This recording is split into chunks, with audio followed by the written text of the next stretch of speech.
બાગની રચના અનોખી, એના શિયા કરું વખાણ.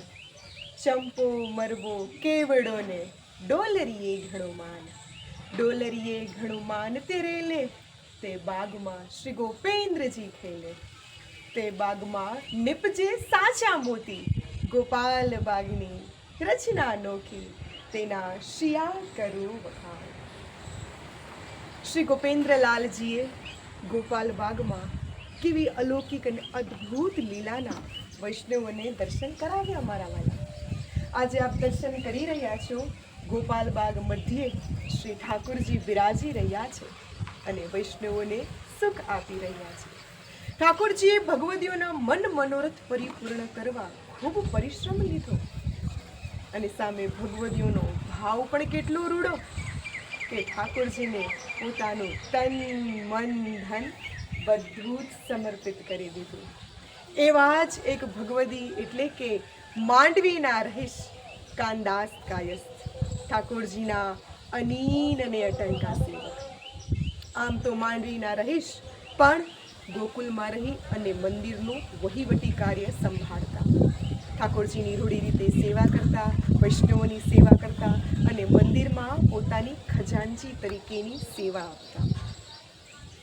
એક વખતની વાત છે, ઘણા બધા ગુજરાતના સોરઠ, હાલા, ગોહિલવાડના વૈષ્ણવો ઠાકોરજીનો જન્મોત્સવ કરવા માટે શ્રાવણ વદ છઠના ગોકુલમાં પધાર્યા અને કાનદાસ પણ ગોકુલમાં જ છે. આવતા મહિને ભાદરવામાં શ્રી ગોપેન્દ્રલાલજીનો પણ જન્મોત્સવ આવી રહ્યો હતો. એટલે કાનદાસને ઘરેથી પત્ર આવ્યો હતો કે કંઈક લૌકિક કાર્ય માટે તેમને માંડવી જવાનું હતું. માટે ગોપાલલાલજીની પાસે આજ્ઞા લેવા માટે જાય છે. પણ એમની પહેલાં તો ઠાકોરજી ગોપાલલાલજી સામેથી કહે છે કે કાનજી તું પછી જજે, હમણાં ન જજે. ત્યારે બે હાથ જોડી અને કાનદાસ પ્રભુને વિનંતી કરે છે કે નાથ, આ જીવની ઘણી ઈચ્છા છે કે અન્નકૂટ લીલાના દર્શન કરીને જાય, ઠાકોરજીનો જન્મોત્સવ કરીને જાય, પણ મારે ઘરેથી પત્ર આવ્યો છે અને જવું પડે એમ છે, માટે મને આજ્ઞા આપો.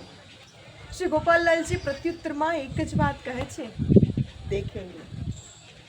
પ્રભુની આ વાત જાણીને કાનદાસ તો આશ્ચર્યચકિત પામે છે, કારણ કે ઠાકોરજીએ આજ્ઞામાં હા નહોતી કીધી, ફક્ત ને ફક્ત દેખેંગે એટલો જ જવાબ આપ્યો છે.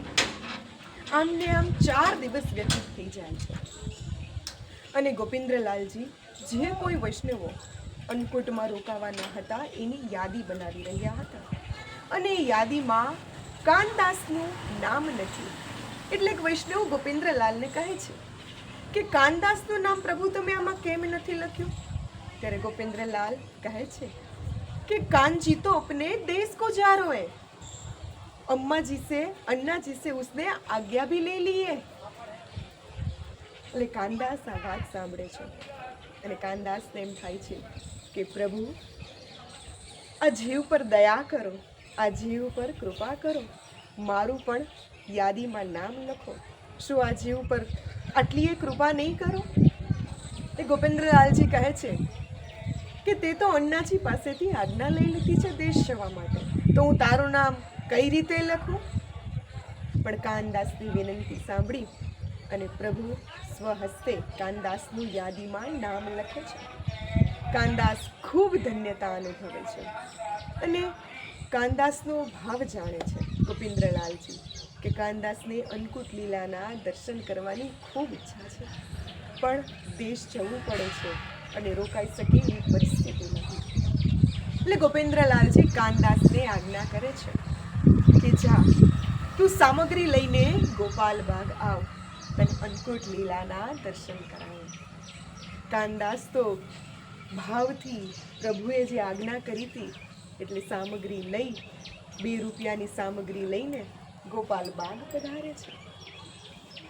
ગોપેન્દ્રલાલજી અન્નકૂટ સજાવે છે અને પછી આપશ્રી આસન ઉપર બિરાજે છે અને આરોગે છે અને આ લીલાના દર્શન કાનદાસને થાય છે. ઠાકોરજી આરોગે છે અને પછી ઠાકોરજી આજ્ઞા આપે છે કે હવે વૈષ્ણવો અન્નકોટ લૂંટો. વૈષ્ણવો અન્નકોટ લૂંટે છે અને હજી થોડું પ્રસાદ બાકી છે ત્યારે ગોપીન્દ્રલાલજી કહે છે કે હવેનો પ્રસાદ કાનજી વિના દેશ લઈ જશે, હવે ન લૂંટ. અને કાનજીભાઈ કાનદાસ એ પ્રસાદ લઈ અને પોતાને દેશ સેવા માટે નીકળે છે. ધન્ય મારા વાલાને, ધન્ય શ્રી ગોપીન્દ્રલાલજી. અને કાનદાસના હૈયે હરખ માતો નથી અને પ્રભુને કહે છે કે પ્રભુ, આ જીવ પર તમે ખૂબ કૃપા કરી છે. મનોરથ ઉપજાવનાર પણ આપ છો અને મનોરથ પરિપૂર્ણ કરનાર પણ આપ છો. આપની લીલા પ્રભાવ છે. અવનીશ આ જીવ પર આવી જ કૃપા રાખજો મારા વાલા. કાનદાસ ખૂબ ધન્યતા અનુભવે છે. જય હો શ્રી ગોવિંદ્રલાલજી, જય હો મારા વાલાજી, જય હો, જય ગોપાલ.